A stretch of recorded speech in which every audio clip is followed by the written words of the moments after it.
Being Your Best You with Dr. Kyre. I'm exceptional, thank you. How are you today? I'm so good. Blocks to bold, brass to gold, better to best. We all get caught in mental mazes, believing that we have to live the way others see us, or being taught to think things through. Dr. Kyre is an agent of change using Geotran human programming and activations to quickly and easily release people from the automatic patterns and inner glitches that block their healthy, wealthy, happy life. Instead of going where our innate circuitry takes us. Being in alignment with you is the best way to create your best life. Are you ready to be your best self? Being Your Best You with Dr. Kyre. Welcome to the show.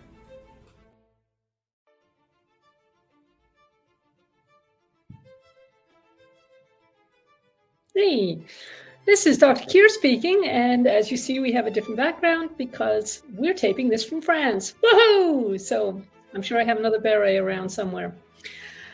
Now, today, we have the pleasure of welcoming Priscilla, and to be perfectly honest with you, I'm not entirely sure how to pronounce her last name, but I'm sure she's going to tell us.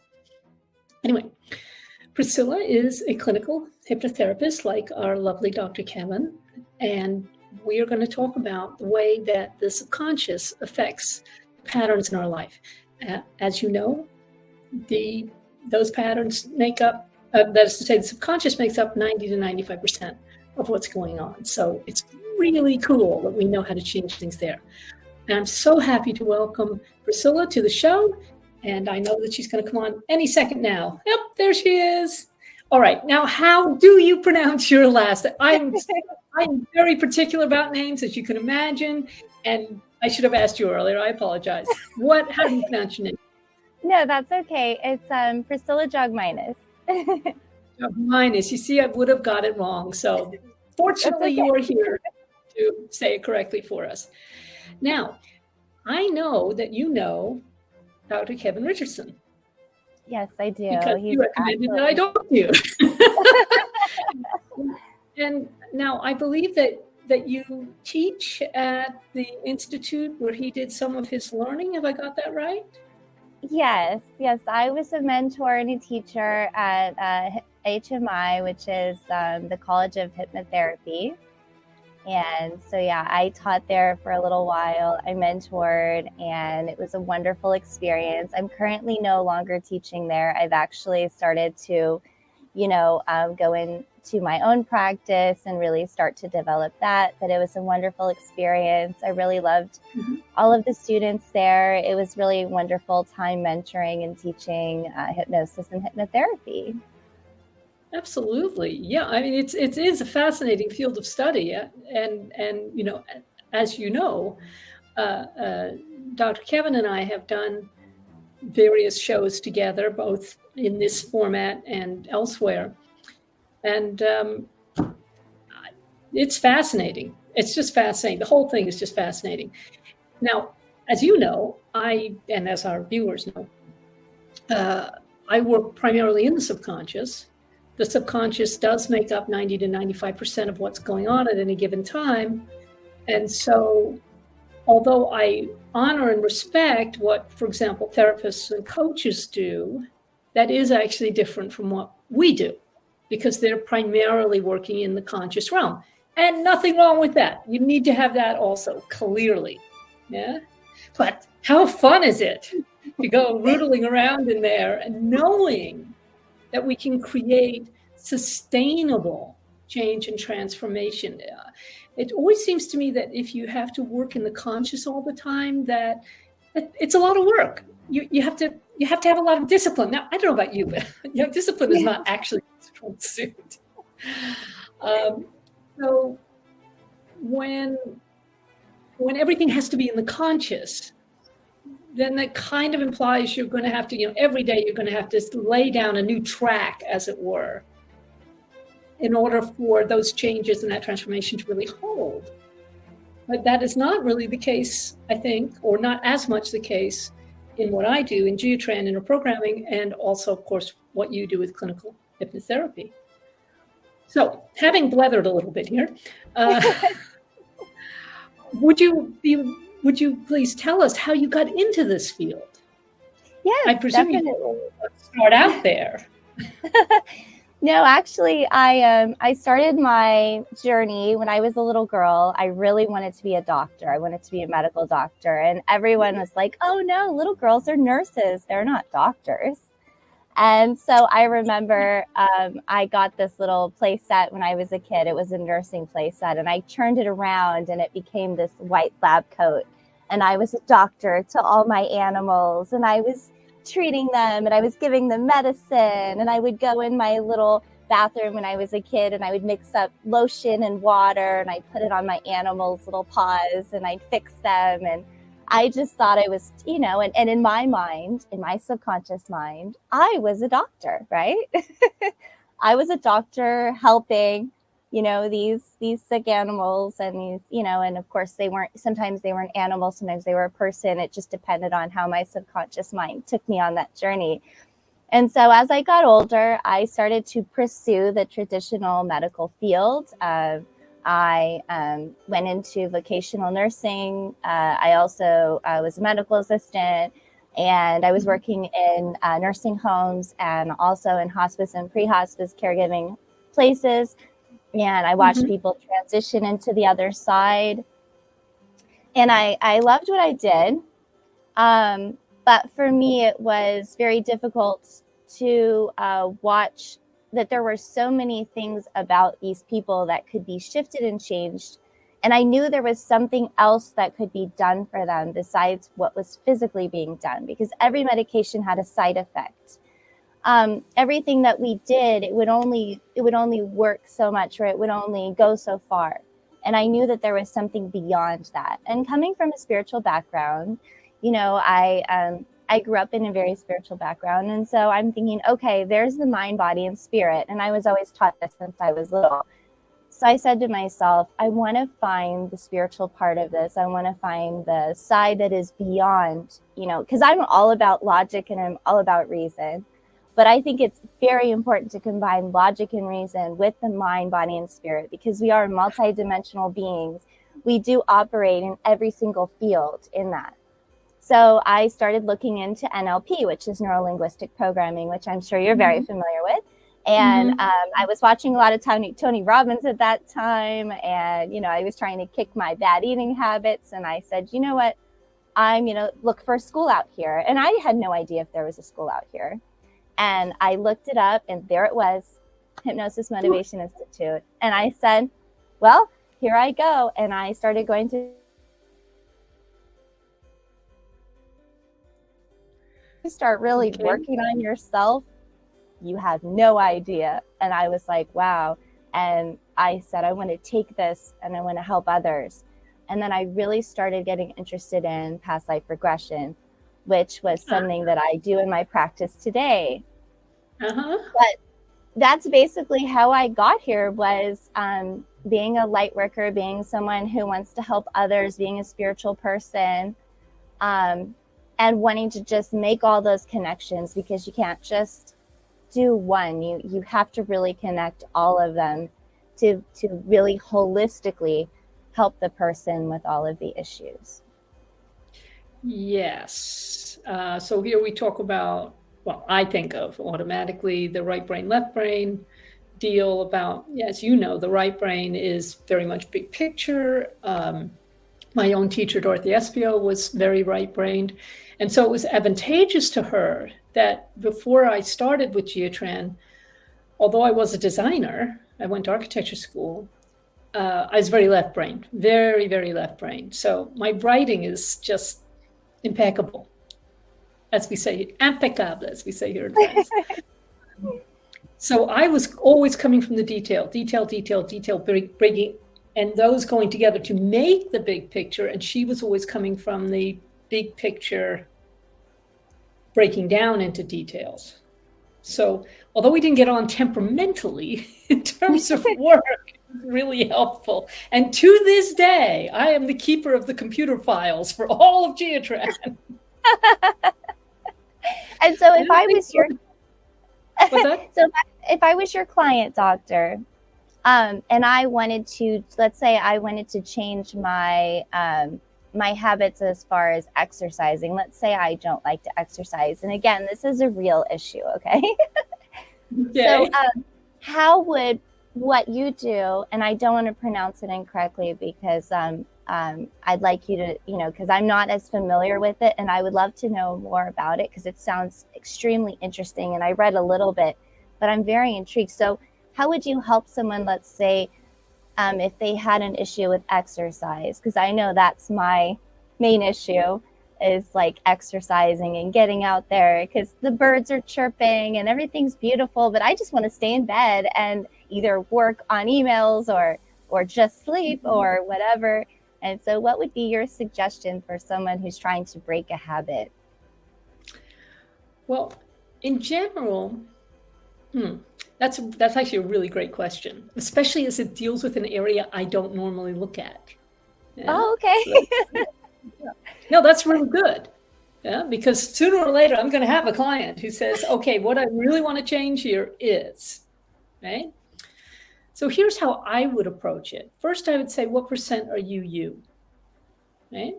Oh, what percent are you? okay. Because you can't really make these changes. You're not even going to want to make these changes unless you are first you.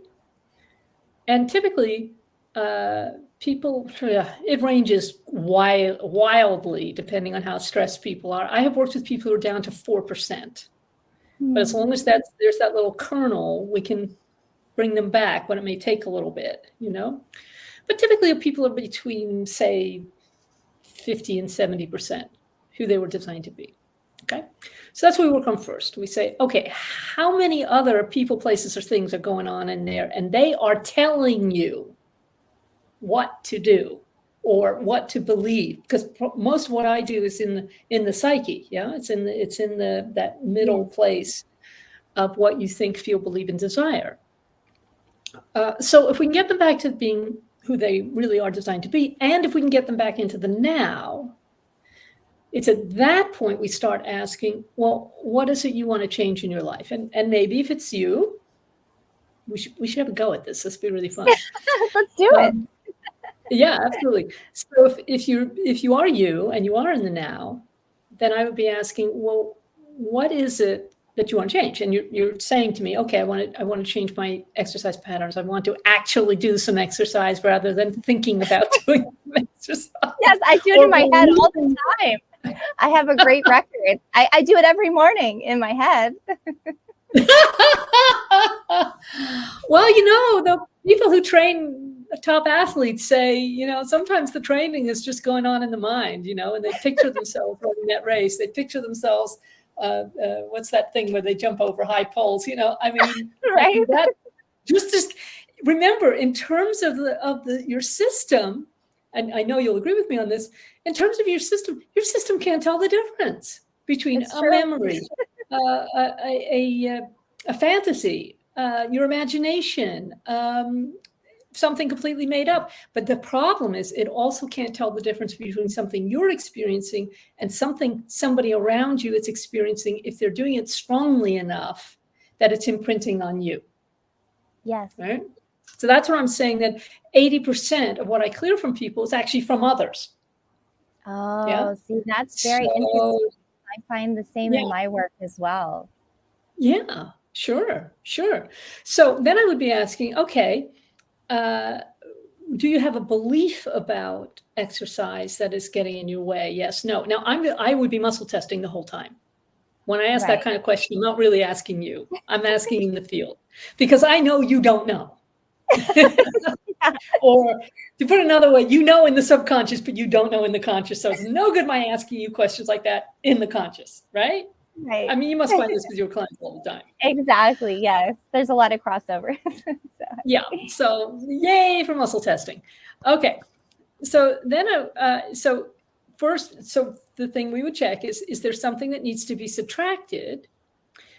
We get those out of the way, including stuff that happened primarily before you were 10, when you're still very much ruled by that subconscious. And especially looking for things that other people have laid on you. For example, 0 to 5, 5 to 10, 5, 6, 7, 8, 9 years old. What happened when you were 9 years old? And you don't have to say, of course.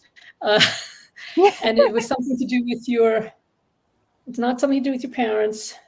Something happened to you at school. Right? That's very interesting. Or around you at school. Yeah, we used to get punished and we'd have to do laps. Well, that would be enough to put anybody off, obviously. Yeah. So if in your subconscious mind, you're associating exercise with punishment, hello, you're a grown-up now, you're not going to do that. No, and I never even put the 2 and 2 together until we had this conversation. That's 100% honest. So there you go. So what you can do as a hypnotherapist, and what I can do as a G-Trend practitioner, is I think it'll probably be pretty similar. We would go back, we would take you back to 9 years old, and we would change something about the situation so that you are no longer interpreting it in a way that is not helpful to you. Sometimes it's enough just to go back there and have your favorite aunt, I say just as an example, show up and say, hey, you know this punishment thing? Firstly, it's not right. And secondly, it's not about you. It's not about you. I can't tell you how many times I end up saying that to people. It's not about you. The issue is that your PE teacher was having some issue of I presume, her own, and brought it into school and splashed it around the place because they didn't know how to handle it. And here were you, all these impressionable 9-year-olds, and they think it's about them, and it's not. Right. So we would rework that file in such a way that now when you consider exercise, it's like, I have a choice here. Yeah, because it's all about restoring choice. All of G-Trend is about restoring choice. That's incredible. And that's so, like, I find that so much with my clients, is that everything goes back to something that was put onto them by somebody else. And it's so sad what we're carrying around that has been put on our backs, and we don't know that we can't give it back. We think we've got to carry it. We feel like it's ours now, and it doesn't belong. And I tell people all the time, it's okay. Like, you can literally put a bow on it. It doesn't have to be with anger or malice. You put a bow on it. You splash little sparkles in the air and you give it back to them and you say, have a great time with that. Actually, what I normally have my people do, and you might want to try this with yours as well, is I have them throw the other person out. And sometimes it's not a person, of course. Sometimes it's a person, somebody else's coveting, craving, jealousy, envy, Pharisee, hatred, greed, victim, grudges, I won't worry, judgment, unforgiveness, blame, or other. But often it's people. And it's going to be people that, they spend time with for one reason or another. Okay, so right brain only responds to actions and pictures. Left brain only responds to words and sounds. So what do? Wow! That's great. And I always tell them, this is your subconscious's version of the person. You're not actually hurting the person. No, you're not hurting the person. No, you're not. You're just throwing them overboard. Yes. And it has to be done, because it's like, I don't know if you ever saw that movie. Oh God, I can't even remember the name of it. So there was a movie where it was talking about where they go into this other realm and they have I think Leonardo DiCaprio was in it, and they have these little things that they take with them.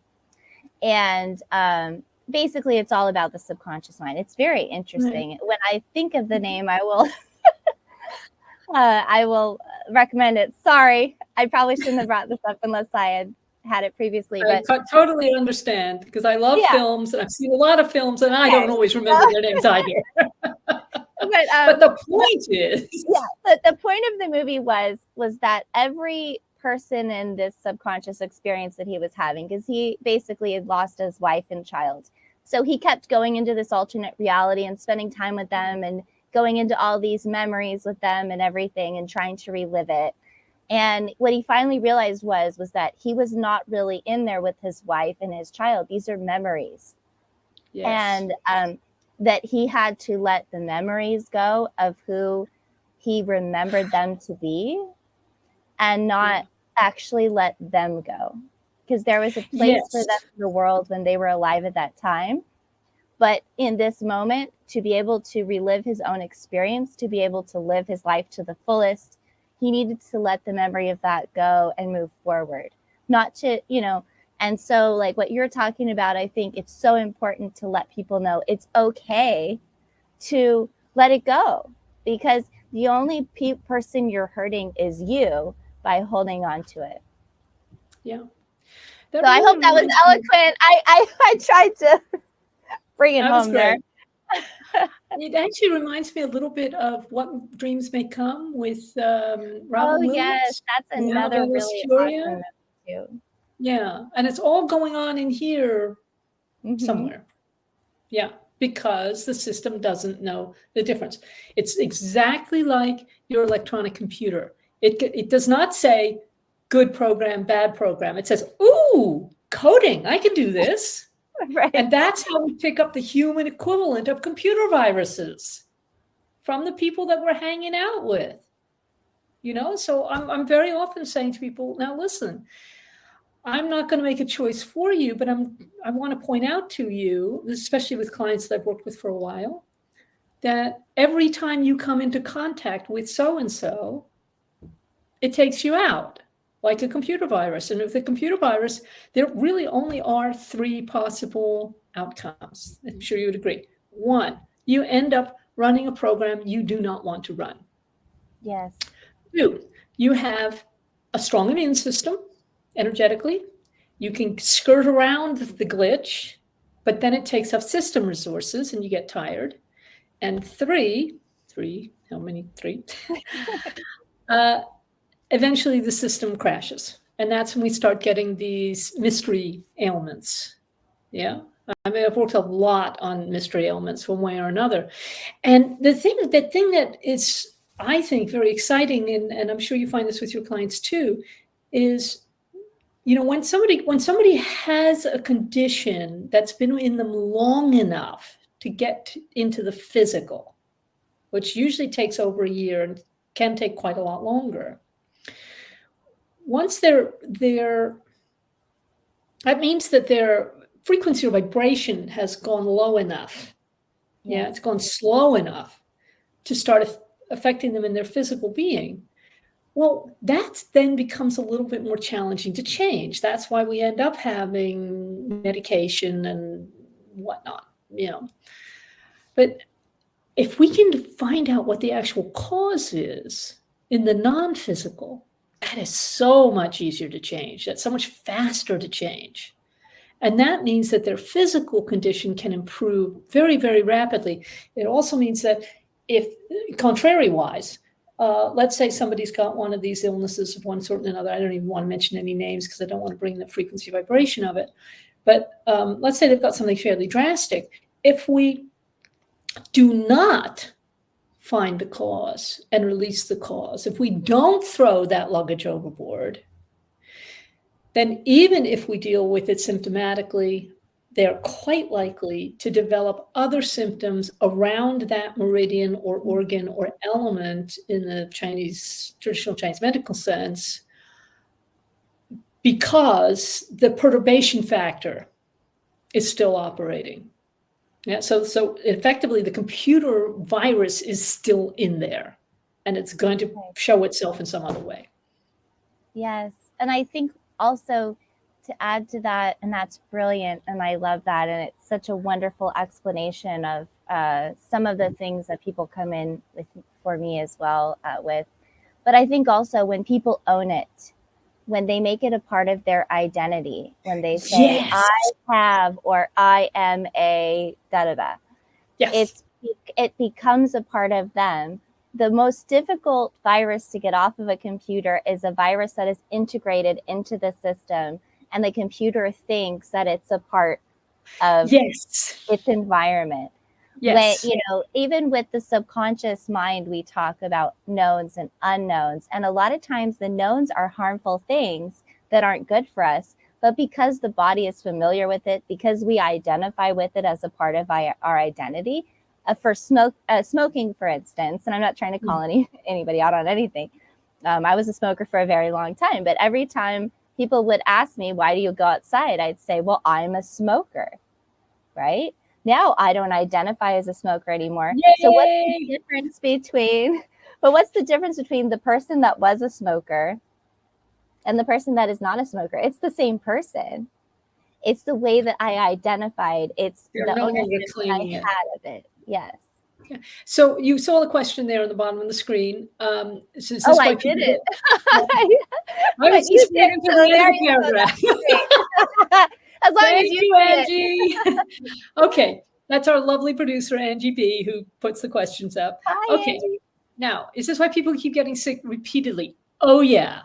Yes. Oh, yeah. Now, 100%. Of course, there are other factors. Of course, you got, especially if it's something like diabetes, you need to clean up your diet, right? Or if you're obese, you need to clean up your diet and get some more exercise. Yes. However, having said that, here's an even better example. I have a former client who had 18 car accidents. Oh, wow. In the space of 10 years. And we had to work on that as a pattern. Yeah. What were those car accidents? I was going to say doing for her. I don't mean to sound all Pollyanna-ish, but in general, not always, but in general, when you have a pattern, even if it looks negative from out here, on some level, it's trying to do something beneficial for you normally. Yes, it's like what do they call that? Oh my God, my brain. Secondary gain. Secondary gain. Like when we deal with past life regression. Yeah. One of the things that we talk about is, do you have any contracts? Do you have anything that you have signed up for? Do you have a way that your soul likes to become enlightened? Do you have a way that your soul likes to, learn lessons? And it almost becomes like they go through these themes. Well, this person really loves a certain theme. Like when you walk into a movie theater and you really love seeing romantic comedies. Every single lifetime for a while is going to be this romantic comedy and everyone's in love. And then maybe you decide, I'm bored of that. Now I want to go to an action adventure theme. So now everything in your life is like these huge, gigantic things that are happening to you, and you're having to get out and save yourself and save others, and you're a crusader. And then maybe the next time your soul wants to go on a comedy journey and just your whole life is funny and all the things that happen to you, you're like, it only happens to me, what the heck? And so I do think that our soul learns in this way. And so I feel that with these types of things, this may be one way energetically that she is finding is the quickest and easiest way for her soul to learn something, but she's not learning it. So unfortunately, her soul says, well, this is how we learn. So it's like that computer program over and over again, repeating it and going, okay, until you break out of the pattern, until you break the contract. And a lot of people don't know how to do this because it has to be shown to them. Tech support, like in the movie Vanilla Sky, we got to come in and be the tech support, but you have to request tech support. And that's the most difficult part of the whole entire thing is there's no manual. Yep. And another aspect of it is again, if we think in the terms of the computer analogy, is that, that your computer has files, Yes. Yeah. Okay. Well, you have files. You have a number of computers in there. We typically work with the big four, but there are actually 12 that I know of. And each of them has a filing system. Each of them's got a hard drive effectively. Now, the interesting thing about files in the human person is that the file will attempt to run itself again. It'll just run itself on autopilot because it believes it's doing something beneficial for you, right? So I'm thinking particularly in the case of this person with the 18 car accidents. I don't, frankly, it was a while back and I don't remember now what we discovered was the core, issue there.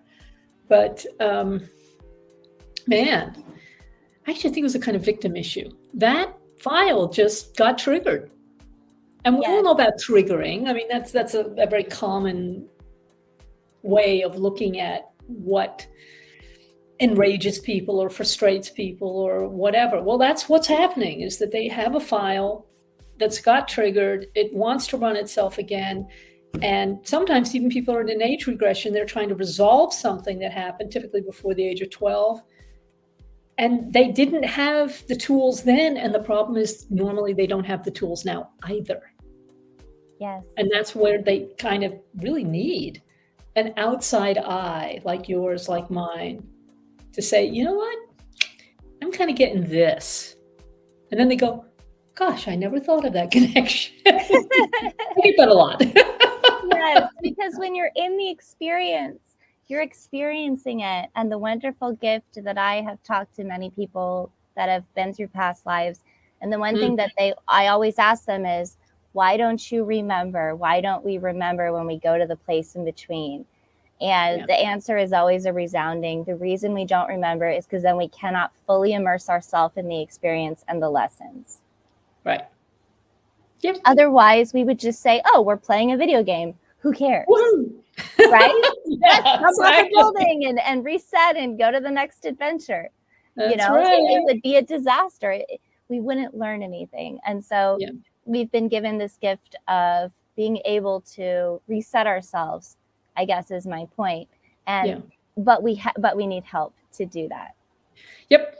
Oh, it's a good thing there are people like me and you and Dr. Kevin and all these other fabulous coaches and practitioners and hypnotherapists and heaven knows what, because it's so much easier to see it for someone else.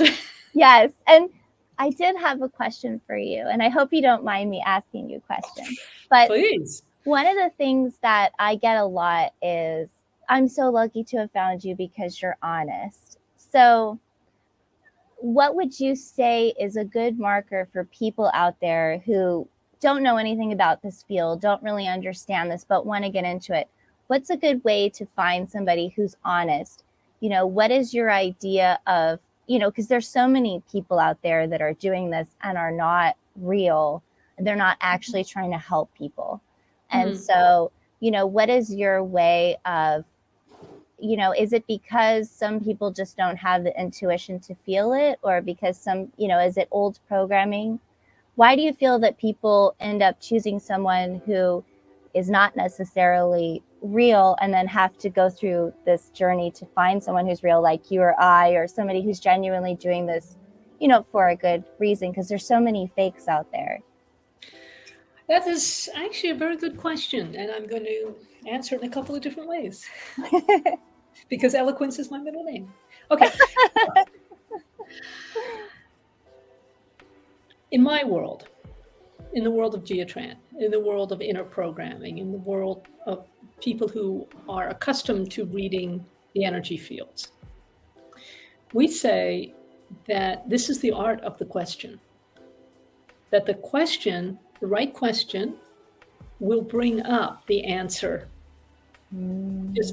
Just because you're talking to your computers, And this is true of pretty much any question apart from why questions, because why questions actually embed typically a negative picture in your subconscious. And then because the subconscious is not assessing things in terms of their value or quality, it just says, oh, programming, okay, I can do this. So you end up creating or manifesting whatever that negative thing is. So basically, if you ask a why question, it's the same as asking your laptop, why aren't you working properly? And it'll go round and round and round and round and round until it crashes. Okay. So I ask it that all the time. I ask it that all the time. But so if you're asking not why questions, so one of the things I teach my people, there are two things that I teach everybody I work with, whether they want to learn them or not. Okay. One is ask the right question. And if you don't know what the right question is, you listen and you say, what's the best question right now? And you muscle test. So I teach everybody muscle testing. In fact, oh, dear listener, if you go to my Facebook group, which is called Light Me Up Coaching, and you go join the group, then you can actually find a whole section on muscle testing. So you can learn how to muscle test. Very, very easy. Now, muscle testing is going to give you yes, no answers, right? So is this the best question? No. Yeah? Is this... It's immediate with muscle testing. It's like, don't you just love that? Yeah, there's no question like, oh, maybe this is the right or wrong answer. It's very... Well, if you do get a neutral answer, then it says there's a different question. There's a better question, right? Somebody was asking me, oh, should I sell my cryptocurrency? And I got a neutral. And I said, can you break that down into smaller questions? Okay, should you sell this part? Should you sell that part? Should you hold on to this? Once we broke it down into the actual best questions, then we could get very clear yes, no answers for them. Now, this is equally true in the sorts of issues that you and I look at. First question, are you 100% you? If not, I'm going to find out what percent you are, right? So how would I know? I'm sorry. Then I will ask, right, how many things do we need to know about this? 1, 2, 3, 4, 5. And I'll write it down as a little list, because when your eyes look at a list, your computers want to fill in the blanks, want to fill in the answers. I see. That's very interesting. Yeah, I love and then that. We test those answers. And that's good that you test them, because I feel like that also shows people, hey, it's not just that we're just like, this is all scientific stuff. And exactly, woohoo! We're testing this. And yes, people ask me all the time, oh, are you going to make me quack like a duck? Are you going to make me bark like a dog? And I said, I'm not an entertainer. If you want to quack like a duck, you carry right on. Right. It's not my job. Right. I always tell them, I'm not a character in a movie. I don't play a dog. I don't play one on TV. Like, this is the reality. And I think people are so, they're so excited to try something new, but there's all this fear. And the fear comes from the unknown, not knowing what it is. And so the more that we can spread the big, commercial on this, no, I'm just kidding. The more that we can spread awareness about what we do, the less that they'll be afraid of it. So getting back to your original question, which really was an excellent question, is how can somebody feel sure that they have found somebody honest to work with? Muscle testing. So learn your muscle testing, practice it every day. I don't know about how you teach people muscle testing, but this I teach them, and there are 4 different ways, and actually they're more like 6, but there's one that I prefer, that people can do it one-handed and they can do it by themselves. And then I send them out into supermarkets. Oh, nice. And Chinese restaurants. Because think about it. I mean, you have a Chinese restaurant, typically has this huge menu, and anyway, you don't know what you want to eat. So you go, oh, it's on this page. It's on this page. It's on this page. Oh, it's on page 4. Oh, it's on the left. No, it's on the right. Okay. And then run your finger down the list. Ha! Apparently I'm eating liver with bok choy tonight. Interesting. But the thing is that, let's say somebody says to one of your clients, as they frequently say to mine, oh, think about working with Dr. Kyre, think about working with Priscilla. And muscle test it. It is obedient. Oh, let's talk about obedience for a minute. Okay. Yes. In my world, we talk a lot about obedience, and then everybody gets all bent out of shape because they think I'm talking about like the military or the government or something like that. And I'm not. What I'm saying is that you have a divine blueprint, right? And obedience means, does this action, thought, feeling, desire, belief bring me into closer alignment with my divine blueprint? Of course, your life is going to be better the more in alignment you are with you, with what you decided before you came into this lifetime that you were going to, do, be, have, allow, receive. So when I can get people to wrap their lovely little minds around that one, then it's even easier. Is it I'm asked all the time, is it obedient for me to work with that person who's just approached me? Yes, no. I don't have to run it through my mind. I don't have to be rational about it. I mean, being rational is fine, but I don't have to do it that way. I mean, I grew up in a very academic, science-based world. I had two parents who were computer programmers at a high level. My father was a mathematician. My best friend is a physics professor. He has no idea what I do. I mean, after 48 years, occasionally he will come to me and say, you know that thing you do that I don't understand or agree with or believe in? My shoulder hurts. Can you do whatever that thing is? Can you do your thing that you do? Yeah, but is it obedient? Is it obedient for that person, Henry over here? Is it obedient for me to work with Henry? Is it obedient for Henry to work with me? Is it obedient to the greater plan for us to work together? If any of those is no, I'm not touching it. Yes. I feel the same way. I really, this is why I do a comprehensive interview with my client. This is why I give them the choice to think about what we talked about. Because for me, I'm wanting to make a lasting change in your life. If you're not ready for that, it's not up to me to tell you that you are. And I'm not going to sit for hours and hours and listen to you tell me why you're not ready, because it doesn't make sense. Right? It's not helpful to you or to the client. Right. So what I want to do is talk about why you are ready. I want to talk about what you know and not what you've been taught. Yes. What you've been taught to know and what you know. What you know are very different things. Oh, yeah.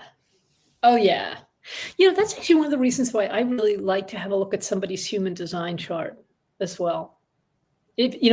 First lesson always does a check. Is it obedient? But if it is obedient, I will ask for their details so I can have a look at their circuitry. Geotran's all about circuitry. Human design's all about circuitry. The activation, which is a technique I've developed myself, is all about switching on those gates in human design. It's all about changing the circuitry, because then I'm getting a picture of how they function, probably in shorthand. Right. Because I want to be efficient for them, and say, let's really dive in and get this right the first time. Yes, because I think it has been preached and taught that, you have to do all this really hard stuff to get to the answer. And it's not about working hard. It's about working smart. And that's so cliche. And I used to hate it when people said that. But now I know exactly what they were talking about. Exactly. So I said, what, are you saying I'm stupid? No. There's a smarter way to do this. If you just keep looking for it, if you just keep knowing what you know and not knowing what you've been learned, what someone has taught you to know, right? Yeah, for sure. Well, in Geotran, we say the glory of God is intelligence, and intelligence is truth and light. And above every glory is a higher glory. So that means above every truth is a higher truth. Above every light is a higher light. Now, we all know people who may know part of the truth, but oh man, their light is just a little.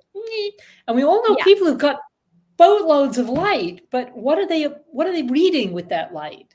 We all have these records inside us, these files, and our job is to use that higher light as best we may to read our own records and operate from those.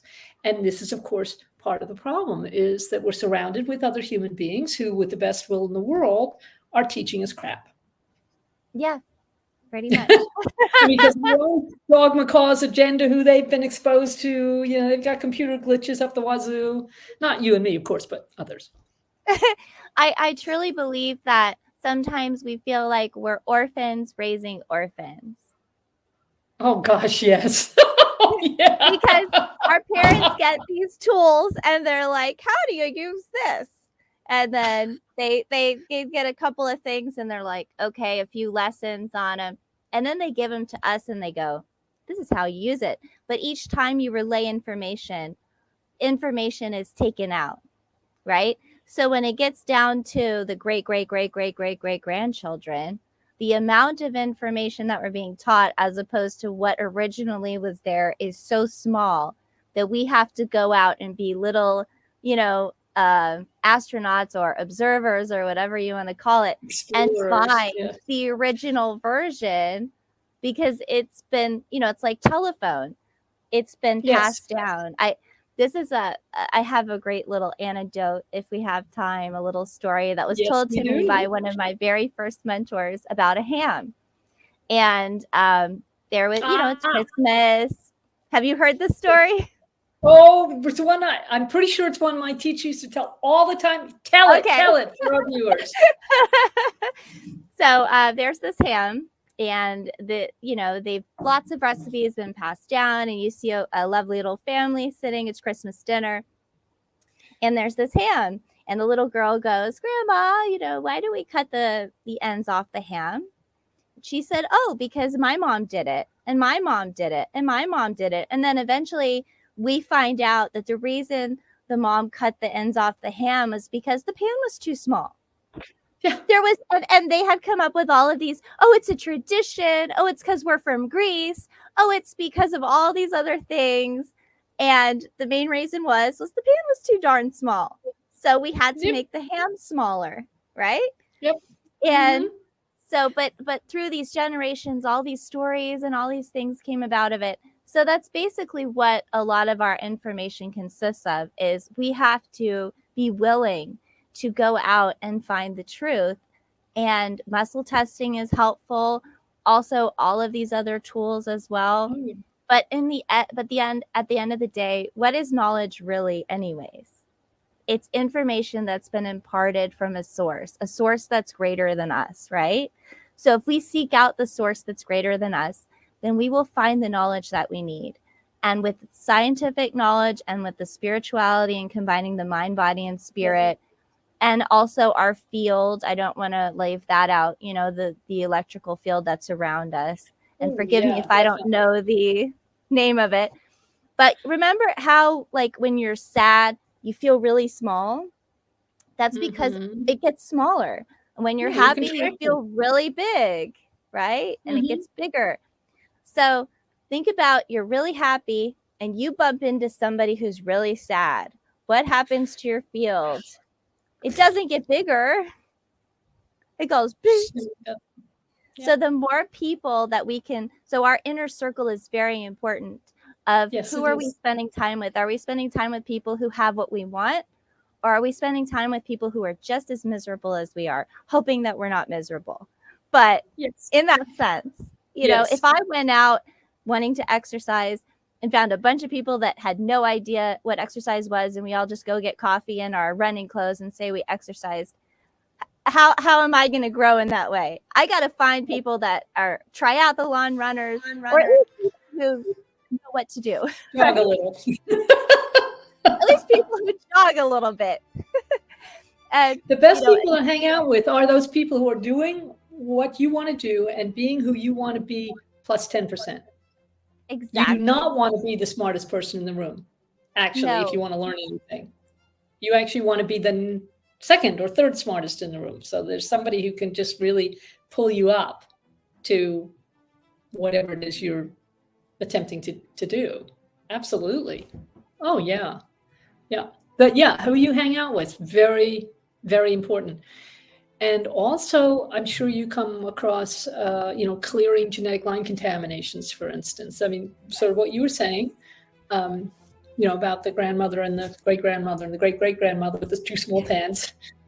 Um, but we actually have specific codes for dealing with that kind of thing in Geotran, because Geotran, another description or definition of Geotran is the language of all possibilities. And my teacher, Dorothy Espio, was always talking about having the freedom to choose, restoring people to choice. You must have seen that film, What the Bleep Do We Know? Do you remember that film? Yes, I saw that. Yeah, with Marlee Matlin, that amazing deaf actress. Yeah. Do you remember that scene where she's going along this road under some trees? It's beautiful out, and she's not paying any attention to it because she is so pissed off with her soon-to-be ex-husband. I mean, she is just enraged and resentful. She's over it.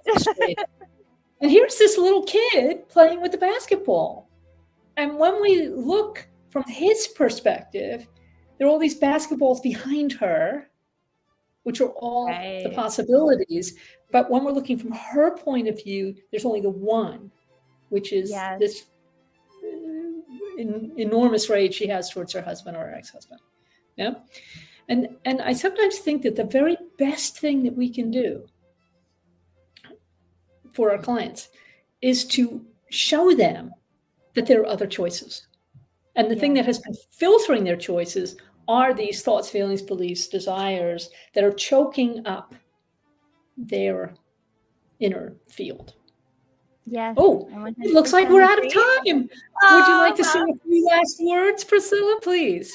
Do you have I would like to say it's been such a pleasure talking about this with you, and I'm so glad that you're in the world doing the wonderful things that you're doing. Oh, likewise. This is fabulous. I can see that your work must be so helpful. Really, really appreciate you coming on the show today. And we'll talk to you all soon. Bye for now. Bye, everybody.